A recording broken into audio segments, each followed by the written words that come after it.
सिद्धार्थ यादव जी, जो आप लोगों की फाइट थी वो नंबर्स ज्यादा लाने की फाइट थी, फ्रेंडली फाइट नहीं थी कि अलग अलग सीटों पर एक दूसरे से ही लड़ रहे हैं। तो उसकी तो खैर तारीफ भी करेंगे, और जो अभी जिस तरह की तस्वीर है उसको लेकर थोड़ा अगर आप और स्थिति साफ करें कि चिराग पासवान जी कहां रहेंगे इस नई सरकार में, अगर आप कुछ बता पाए। देखिए, हमारी जो फाइट थी वो बिहार को विकसित बनाने की फाइट थी। हमारी फाइट थी एक साथ साथ जुड़ करके विकास की जो गाथा बिहार के अंदर शुरू हुई है उस गाथा को बनाए रखने की फाइट थी। जनता ये बात बहुत अच्छे से जानती है और समझती है। पहले दिन से जिस प्रकार के ढकोसले लेकर के विपक्ष जनता के बीच में उतरा था, मुझे लगता है कि परिणाम उसका एक बहुत बड़ा संकेत है कि जनता ऊब चुकी है और हाथ जोड़ रही है। आप जनता के बीच में जाएंगे और 20 साल से चल रहे एक शासनकाल जो कि प्रो इनकम्बेंसी उनको दे रहा है, जिनके जीवन में परिवर्तन उनको आ चुके, उस पर तो कोई टिप्पणी आपके पास कहने को ना हो। और आप वोट चोरी की बात कहें, आप जनता के बीच में जाकर के झूठ बरगलाने की बात कहें, तो जनता इसी प्रकार का परिणाम आपको देती है। ये जो फ्रेंडली फाइट का उल्लेख आप कर रहे हैं, कभी किसी ने किसी दुनिया के देश में, किसी गठबंधन में, किसी लोकतंत्र में ऐसा नहीं देखा होगा। कहेंगे कि हम साथ हैं पर लड़ने को हम साथ नहीं है, लड़ेंगे हम आमने सामने, वैसे हम गठबंधन में लड़ रहे हैं। ये जो इनकी विफलताएं हैं, मुझे लगता है कि ये भी बताती हैं कि आज इनका परिणाम ऐसा क्या आया है। पर मैं 10 सेकंड लेकर के केवल एक चीज कहना चाहता हूं।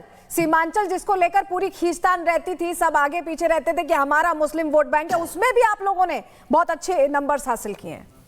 जी, मैं वही एक बात कहना चाह रहा था कि अगर पूरे इस परिणाम को कोई एनालिसिस करे तो अगर एक टेक अवे बिहार चुनाव 2025 का है तो वो ये है कि विकास के लिए सभी जातियों ने, सभी संप्रदायों ने, सभी पंथ से आने वाले लोगों ने अपना मत दिया है। जो लोगों की एक, कुछ विपक्षी दलों की एक कैलकुलेशन हमेशा रहा करती थी कि हम ये 2-3 जातियों का एक गठजोड़ बना लेंगे, हम कुछ कॉम्बिनेशन ऐसा बैठा लेंगे, बिहार में तो जाति के आगे कुछ होता ही नहीं है, बिहार में तो सीमांचल में जाएंगे तो अपीजमेंट कर देंगे तो ऐसा हो जाएगा। उस सबको ध्वस्त करते हुए बिहार के लोगों ने बिहार हित में, राष्ट्र हित में, विकास के समर्थन वाली आदरणीय प्रधानमंत्री नरेंद्र मोदी जी के नेतृत्व वाली, बादशाह आलम जी सुन रहे हैं क्या? वाली सरकार उन्हें जी। सिद्धार्थ यादव जी, जो आप लोगों की फाइट थी वो नंबर्स ज्यादा लाने की फाइट थी, फ्रेंडली फाइट नहीं थी कि अलग अलग सीटों पर एक दूसरे से ही लड़ रहे हैं। तो उसकी तो खैर तारीफ भी करेंगे, और जो अभी जिस तरह की तस्वीर है उसको लेकर थोड़ा अगर आप और स्थिति साफ करें कि चिराग पासवान जी कहां रहेंगे इस नई सरकार में, अगर आप कुछ बता पाए। देखिए, हमारी जो फाइट थी वो बिहार को विकसित बनाने की फाइट थी। हमारी फाइट थी एक साथ साथ जुड़ करके विकास की जो गाथा बिहार के अंदर शुरू हुई है उस गाथा को बनाए रखने की फाइट थी। जनता ये बात बहुत अच्छे से जानती है और समझती है।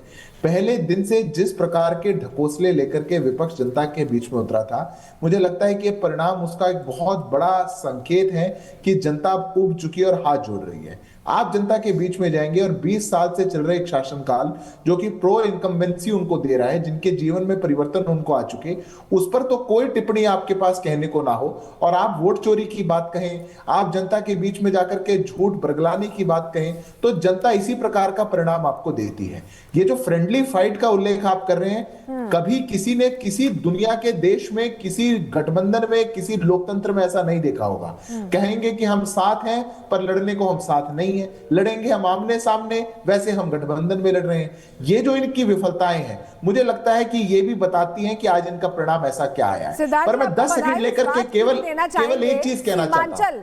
सीमांचल जिसको लेकर पूरी खींचतान रहती थी, सब आगे पीछे रहते थे कि हमारा मुस्लिम वोट बैंक है, उसमें भी आप लोगों ने बहुत अच्छे नंबर्स हासिल किए हैं। जी, मैं वही एक बात कहना चाह रहा था कि अगर पूरे इस परिणाम को कोई एनालिसिस करे तो अगर एक टेक अवे बिहार चुनाव 2025 का है तो वो ये है कि विकास के लिए सभी जातियों ने, सभी संप्रदायों ने, सभी पंथ से आने वाले लोगों ने अपना मत दिया है। जो लोगों की एक, कुछ विपक्षी दलों की एक कैलकुलेशन हमेशा रहा करती थी कि हम ये 2-3 जातियों का एक गठजोड़ बना लेंगे, हम कुछ कॉम्बिनेशन ऐसा बैठा लेंगे, बिहार में तो जाति के आगे कुछ होता ही नहीं है, बिहार में तो सीमांचल में जाएंगे तो अपीजमेंट कर देंगे तो ऐसा हो जाएगा। उस सबको ध्वस्त करते हुए बिहार के लोगों ने बिहार हित में, राष्ट्र हित में, विकास के समर्थन वाली आदरणीय प्रधानमंत्री नरेंद्र मोदी जी के नेतृत्व वाली, बादशाह आलम जी सुन रहे हैं क्या? वाली सरकार उन्हें। जी। सिद्धार्थ यादव जी, जो आप लोगों की फाइट थी वो नंबर्स ज्यादा लाने की फाइट थी, फ्रेंडली फाइट नहीं थी कि अलग अलग सीटों पर एक दूसरे से ही लड़ रहे हैं। तो उसकी तो खैर तारीफ भी करेंगे, और जो अभी जिस तरह की तस्वीर है उसको लेकर थोड़ा अगर आप और स्थिति साफ करें कि चिराग पासवान जी कहां रहेंगे इस नई सरकार में, अगर आप कुछ बता पाए। देखिए, हमारी जो फाइट थी वो बिहार को विकसित बनाने की फाइट थी।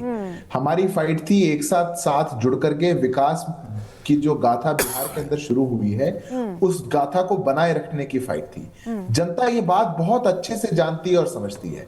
पहले दिन से जिस प्रकार के ढकोसले लेकर के विपक्ष जनता के बीच में उतरा था, मुझे लगता है कि परिणाम उसका एक बहुत बड़ा संकेत है कि जनता ऊब चुकी है और हाथ जोड़ रही है। आप जनता के बीच में जाएंगे और 20 साल से चल रहे एक शासनकाल जो कि प्रो इनकम्बेंसी उनको दे रहा है, जिनके जीवन में परिवर्तन उनको आ चुके, उस पर तो कोई टिप्पणी आपके पास कहने को ना हो, और आप वोट चोरी की बात कहें, आप जनता के बीच में जाकर के झूठ बरगलाने की बात कहें, तो जनता इसी प्रकार का परिणाम आपको देती है। ये जो फ्रेंडली फाइट का उल्लेख आप कर रहे हैं, कभी किसी ने किसी दुनिया के देश में, किसी गठबंधन में, किसी लोकतंत्र में ऐसा नहीं देखा होगा। कहेंगे कि हम साथ हैं पर लड़ने को हम साथ नहीं है, लड़ेंगे हम आमने सामने, वैसे हम गठबंधन में लड़ रहे हैं। ये जो इनकी विफलताएं हैं, मुझे लगता है कि ये भी बताती हैं कि आज इनका परिणाम ऐसा क्या आया है। पर मैं 10 सेकंड लेकर के केवल एक चीज कहना चाहता हूं। सीमांचल जिसको लेकर पूरी खींचतान रहती थी, सब आगे पीछे रहते थे कि हमारा मुस्लिम वोट बैंक है, उसमें भी आप लोगों ने बहुत अच्छे नंबर्स हासिल किए हैं। जी, मैं वही एक बात कहना चाह रहा था कि अगर पूरे इस परिणाम को कोई एनालिसिस करे, तो अगर एक टेक अवे बिहार चुनाव 2025 का है, तो वो ये है कि विकास के लिए सभी जातियों ने, सभी संप्रदायों ने, सभी पंथ से आने वाले लोगों ने अपना मत दिया है। जो लोगों की एक, कुछ विपक्षी दलों की एक कैलकुलेशन हमेशा रहा करती थी कि हम ये 2-3 जातियों का एक गठजोड़ बना लेंगे, हम कुछ कॉम्बिनेशन ऐसा बैठा लेंगे, बिहार में तो जाति के आगे कुछ होता ही नहीं है, बिहार में तो सीमांचल में जाएंगे तो अपीजमेंट कर देंगे तो ऐसा हो जाएगा, उस सबको ध्वस्त करते हुए बिहार के लोगों ने बिहार हित में, राष्ट्र हित में, विकास के समर्थन वाली आदरणीय प्रधानमंत्री नरेंद्र मोदी जी के नेतृत्व वाली, बादशाह आलम जी सुन रहे हैं क्या? वाली सरकार उन्हें जी। सिद्धार्थ यादव जी, जो आप लोगों की फाइट थी वो नंबर्स ज्यादा लाने की फाइट थी, फ्रेंडली फाइट नहीं थी कि अलग अलग सीटों पर एक दूसरे से ही लड़ रहे हैं। तो उसकी तो खैर तारीफ भी करेंगे, और जो अभी जिस तरह की तस्वीर है उसको लेकर थोड़ा अगर आप और स्थिति साफ करें कि चिराग पासवान जी कहां रहेंगे इस नई सरकार में, अगर आप कुछ बता पाए। देखिए, हमारी जो फाइट थी वो बिहार को विकसित बनाने की फाइट थी। हमारी फाइट थी एक साथ साथ जुड़ करके विकास की जो गाथा बिहार के अंदर शुरू हुई है, उस गाथा को बनाए रखने की फाइट थी। जनता ये बात बहुत अच्छे से जानती है और समझती है। पहले दिन से जिस प्रकार के ढकोसले लेकर के विपक्ष जनता के बीच में उतरा था, मुझे लगता है कि परिणाम उसका एक बहुत बड़ा संकेत है कि जनता ऊब चुकी है और हाथ जोड़ रही है। आप जनता के बीच में जाएंगे और 20 साल से चल रहे एक शासनकाल जो कि प्रो इनकम्बेंसी उनको दे रहा है, जिनके जीवन में परिवर्तन उनको आ चुके, उस पर तो कोई टिप्पणी आपके पास कहने को ना हो, और आप वोट चोरी की बात कहें, आप जनता के बीच में जाकर के झूठ बरगलाने की बात कहें, तो जनता इसी प्रकार का परिणाम आपको देती है। ये जो फ्रेंडली फाइट का उल्लेख आप कर रहे हैं, कभी किसी ने किसी दुनिया के देश में, किसी गठबंधन में, किसी लोकतंत्र में ऐसा नहीं देखा होगा। कहेंगे कि हम साथ हैं पर लड़ने को हम साथ नहीं है, लड़ेंगे हम आमने सामने, वैसे हम गठबंधन में लड़ रहे हैं। ये जो इनकी विफलताएं हैं, मुझे लगता है कि ये भी बताती हैं कि आज इनका परिणाम ऐसा क्या आया है। पर मैं 10 सेकंड लेकर के केवल एक चीज कहना चाहता हूं। सीमांचल जिसको लेकर पूरी खींचतान रहती थी, सब आगे पीछे रहते थे कि हमारा मुस्लिम वोट बैंक है, उसमें भी आप लोगों ने बहुत अच्छे नंबर्स हासिल किए हैं। जी, मैं वही एक बात कहना चाह रहा था कि अगर पूरे इस परिणाम को कोई एनालिसिस करे, तो अगर एक टेक अवे बिहार चुनाव 2025 का है, तो वो ये है कि विकास के लिए सभी जातियों ने, सभी संप्रदायों ने, सभी पंथ से आने वाले लोगों ने अपना मत दिया है। जो लोगों की एक, कुछ विपक्षी दलों की एक कैलकुलेशन हमेशा रहा करती थी कि हम ये 2-3 जातियों का एक गठजोड़ बना लेंगे, हम कुछ कॉम्बिनेशन ऐसा बैठा लेंगे, बिहार में तो जाति के आगे कुछ होता ही नहीं है, बिहार में तो सीमांचल में जाएंगे तो अपीजमेंट कर देंगे तो ऐसा हो जाएगा, उस सबको ध्वस्त करते हुए बिहार के लोगों ने बिहार हित में, राष्ट्र हित में, विकास के समर्थन वाली आदरणीय प्रधानमंत्री नरेंद्र मोदी जी के नेतृत्व वाली, बादशाह आलम जी सुन रहे हैं क्या? वाली सरकार उन्हें जी।